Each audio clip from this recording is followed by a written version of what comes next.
Hello everyone, welcome to my Excel videos.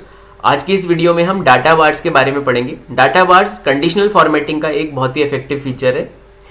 Data bars Excel में home tab में conditional formatting में, जैसा कि आप देख पा रहे हैं, कंडीशनल फॉर्मेटिंग में एक टैब होता है दैट इज डाटा बार्स।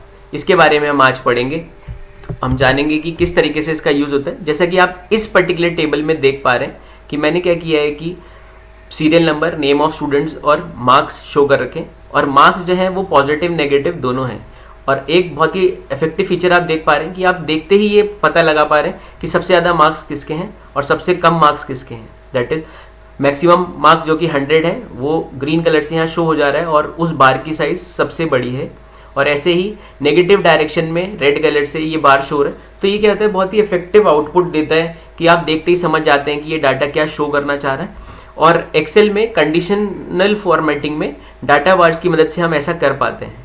और इसका एक बहुत ही इफेक्टिव रूल या एक इफेक्टिव फीचर ये भी होता है कि ये कंडीशनल फॉर्मेटिंग जो होती है वो डायनेमिक कंडीशनल फॉर्मेटिंग होती है। डायनेमिक का मतलब कि सपोज अगर आपके डाटा में कोई चेंज आता है, जैसे कि मैंने यहाँ पे 100 लिखा हुआ है, इसकी जगह अगर मैं 30 लिख दूँ, ठीक है, तो क्या होगा कि मेरा बार साइज ऑटोमेटिकली चेंज हो जाएगा। और फिर जैसा कि आप यहाँ देख पा रहे हैं, और जो मैक्सिमम होगा से अब यहाँ पे पॉजिटिव मैक्सिमम क्या हो गया है 80। तो आप देख पा रहे हैं कि 80 जो है वो फुल बार लेंथ हो गया, यानी कि कंपैरेटिवली 80 अगर दिख रहा है और दूसरी वैल्यू आपकी 70 है तो 70 की लेंथ जो होगी वो 80 से कम होगी। ठीक उसी प्रकार जब नेगेटिव डायरेक्शन में हम देखते हैं तो वो भी इसी तरीके से चलती है कि -100 है तो वो बहुत कम होगा, तो वो नेगेटिव डायरेक्शन में सबसे बड़ी बार लेंथ होगी। तो आइए हम देखते हैं कि इसको हम कैसे यूज़ करते हैं। मान लीजिए हमारे पास एक टेबल है जिसमें कि हमारे पास serial number, name of student और मार्क्स गिवन है। तो सबसे पहले हम क्या करेंगे कि जहाँ पे भी हमें डाटा बार्स लगाने हैं उस पूरे सेल्स को हम सेलेक्ट कर लेंगे। मैं यहाँ सेलेक्ट कर लेता हूँ। फिर होम टैब में जाके कंडीशनल फॉर्मेटिंग में, कंडीशनल फॉर्मेटिंग आप यहाँ देख पा रहे हैं, ये होम टैब के रिबन में कंडीशनल फॉर्मेटिंग होता है, ठीक है।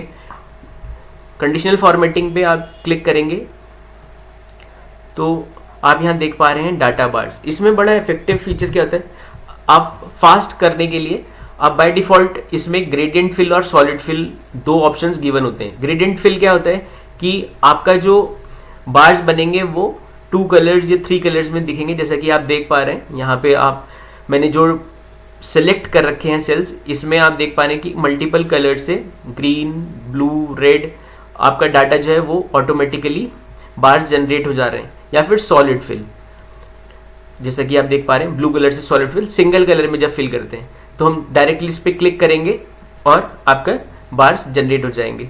और ये जितने भी बार्स जनरेट होते हैं ये डायनेमिक होते हैं। जैसा कि मैं आपको बता रहा हूँ कि सपोज अगर मैं इस वैल्यूज़ को चेंज करूँगा, सपोज यहाँ पे ये वैल्यू जो 90 है, ठीक है, इसको अगर मैं 30 कर देता हूँ तो आपका बार ऑटोमेटिकली शॉर्ट हो जाएगा, ठीक है। अब ये तो हुआ कि हमने शॉर्टकट से कर दिया है। मैंने आपको लास्ट वीडियो में भी बताया था कि मैं अगर आपके रूल्स, कंडीशनल फॉर्मेटिंग के रूल्स को आपको क्लियर करना है तो आप क्या करेंगे, होम टैब पे जाके कंडीशनल फॉर्मेटिंग में आएंगे और नीचे एक ऑप्शन होता है क्लियर रूल्स।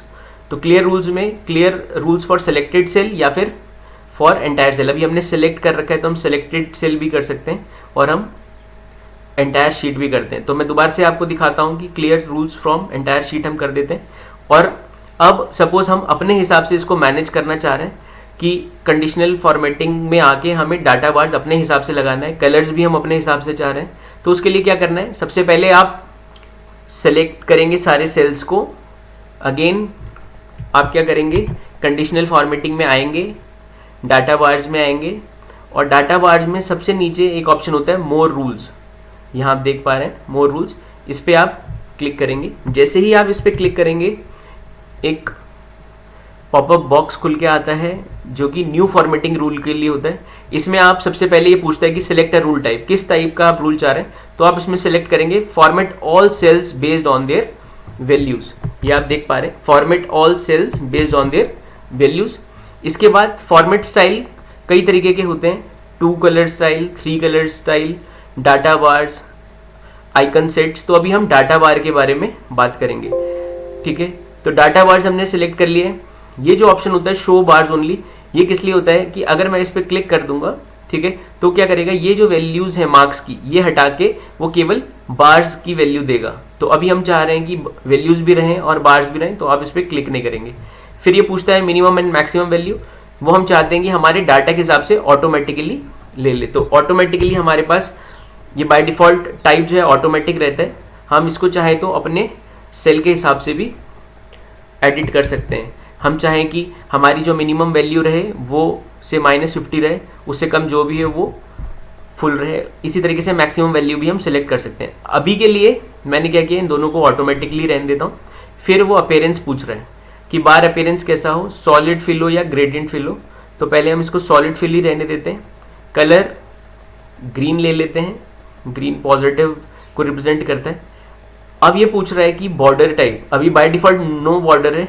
अगर मैं इसको सॉलिड बॉर्डर कर दूं तो वो सॉलिड बॉर्डर का कलर पूछेगा। तो कलर सॉलिड बॉर्डर क्या होता है, जो हमारे यहाँ पे बार बन के आता है, ठीक है, जो यहाँ पे बार बन के आता है उस बार का जो आउटलाइन है वो किस कलर से। तो मैं इसको बाय डिफॉल्ट नो बॉर्डर ही कर देता हूँ।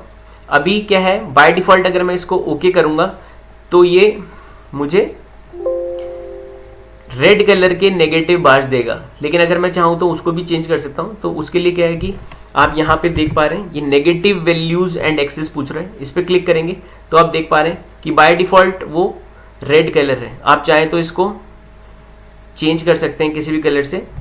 मैं इसको रेड ही रहने देता हूँ, ठीक है, और ओके कर देता हूँ। और फिर जैसे ही आप ओके करेंगे तो आप देख पा रहे हैं कि बहुत ही ईजिली हमने क्या किया, डाटा बार्स जनरेट कर लिए हैं। डाटा बार्स बहुत ही इफेक्टिव टूल होता है कंडीशनल फॉर्मेटिंग का एक्सेल में, जिसकी मदद से हम क्या करते हैं कि अपने डाटा को और भी इफेक्टिव बना पाते हैं। अब आप देख पा रहे हैं कि ये जो डाटा आया इसमें क्या हुआ कि जितना भी पॉजिटिव डाटा था वो ग्रीन कलर से एक डाटा बार्स की फॉर्म में यहाँ शो हो रहा है। और ये एक डायनेमिक टाइप होता है, जैसा कि मैं बार बार बता रहा हूँ कि सपोज ये 80 की जगह -80 होता, तो हम जैसे ही वैल्यूज चेंज करेंगे तो क्या होगा कि हमारे डाटा टाइप में वो बार्स भी चेंज हो जाएगा। अब ये नेगेटिव है तो रेड कलर में हो गया। एंड आप देख पा रहे हैं कि 80 मैक्सिमम वैल्यू है यहाँ पे नेगेटिव में, तो वो मैक्सिमम हो गया। इसी तरीके से अगर मैं इसको दोबारा से पॉजिटिव में लेके आता हूँ तो आप कितनी भी बार चेंजेस करेंगे तो आपका जो है डाटा बार भी चेंज हो जाएगा। This is one of the very effective rule of data bars. और अगर आपको इसको हटाना है तो आपको क्या करना है कि सेलेक्ट करना है सेल्स, कंडीशनल फॉर्मेटिंग में जाना है, फिर क्लियर रूल्स पे जाएंगे। तो क्लियर रूल्स में दो ऑप्शंस होते हैं, clear rules for selected cell. अगर सिलेक्टेड सेल करूंगा तो जो मैंने अभी सेल सेलेक्ट कर रखे हैं उसमें से रूल्स हट जाएंगे, या फिर clear rules from entire sheet. तो एंटायर शीट से भी मैं रूल्स हटा सकता हूँ। एक इसमें बहुत इफेक्टिव फीचर और होता है, ठीक है, वो क्या होता है कि अगर मुझे इसे मैनेज करना है, सपोज मुझे कुछ एडिटिंग करनी है या मैं चाहता हूँ कि और रूल्स भी इसमें लग जाएं, तो उसके लिए आप क्या करेंगे, मैनेज रूल्स में जाएंगे। तो यहाँ पे 3 ऑप्शंस होते हैं।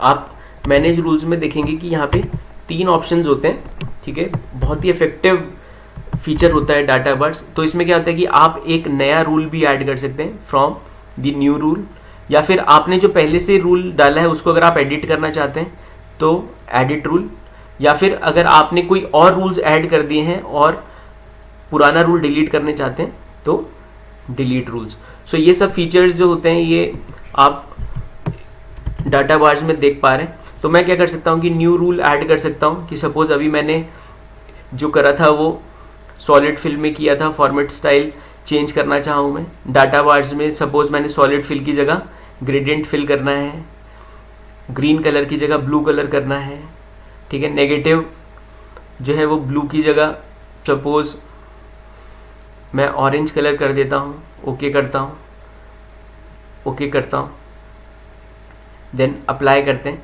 तो क्या होगा कि आप देख पा रहे हैं नेगेटिव जो है वो ग्रेडियंट ऑरेंज हो गया और जो पॉजिटिव है वो ग्रेडियंट ब्लू हो गया। तो इसको ओके करते हैं। तो ये आप इस तरीके से डाटा बार्स का यूज़ कर सकते हैं। होप ये this video is very helpful. एक चीज़ और बता देता हूँ आपको बहुत इफेक्टिव। इसमें क्या है कि सपोज मैं ये डाटा सेलेक्ट करता हूँ और मैं कंडीशनल फॉर्मेटिंग में जाता हूँ। और मैंने क्या किया, डाटा बार्स में मैनेज रूल्स में आके फॉर्मेट स्टाइल में मैं आपको 3 कलर रूल्स के बारे में बता देता हूँ। 3 कलर्स में क्या होता है कि जैसे कि आपने पीएच पेपर वगैरह में देखा होगा, तो उसमें क्या होता है, लोएस्ट और मैक्सिमम के बीच में, लोएस्ट और हाईएस्ट के बीच में कलर कोडिंग चेंज होती चली जाती है। तो क्या होता है, वो एक ऐसा ग्रेडियंट बना देता है जिससे कि आपका डाटा जो होता है वो आपको लोएस्ट टू हाईएस्ट दिखाई देने लगता है। ये हम एनालिसिस में भी बहुत बार यूज़ करते हैं। तो जैसे हम देख पा रहे हैं कि लोएस्ट वैल्यू से लेके हाईएस्ट वैल्यू के बीच में हमने ये कर दिया है। तो सपोज क्या है, 1 से लेके 18, ये नंबरिंग एरर है, बट सपोज ये 1 से लेके 18 में मेरे को करना है और मैं इसको ओके करूँगा, तो क्या होगा कि मेरा जो डाटा है वो 3 कलर्स में बाय डिफ़ॉल्ट आ जाएगा। This is also one of the very effective feature.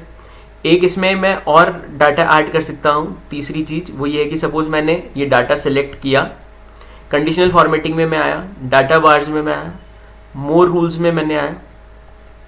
ये जो फॉर्मेट स्टाइल है अभी बाय डिफ़ॉल्ट डाटा बार्स है, इसकी जगह मैं आइकन सेट भी कर सकता हूँ। आइकन सेट में क्या होता है कि सपोज ये 3 तरीके के आइकन्स हैं, ठीक है। इसमें क्या है कि आप यहाँ देख पा रहे हैं कि इतने सारे आइकन्स हैं। मैं चाहता हूँ कि जितनी भी वैल्यूज़ मेरी एक पर्टिकुलर रेंज से ऊपर हैं वो टिक हो जाए, और एक पर्टिकुलर रेंज से नीचे हैं वो सारी क्रॉस हो जाए, और बाकी सब सर्कल्ड रहें। यानी कि when value is greater than से 50 है, ठीक है, आप यहाँ देख पा रहे हैं इस पर्टिकुलर को मैंने सिलेक्ट कर रखा है। तो वैल्यूज़ अगर ग्रेटर देन 50 हैं तो नंबर टाइप में वैल्यूज़ मेरी जो है वो ग्रेटर देन या इक्वल्स टू 0 है, और नंबर टाइप में है तो वो टिक हो जाए। जब वैल्यू लेस देन 0 है तो मैं इसको 0 की जगह से फॉर एग्जांपल कुछ भी कर देते हैं, से 50 कर देते हैं, ठीक है। आपकी वैल्यू जो है वो 50 तक है तो वो टिक हो जाए। 50 से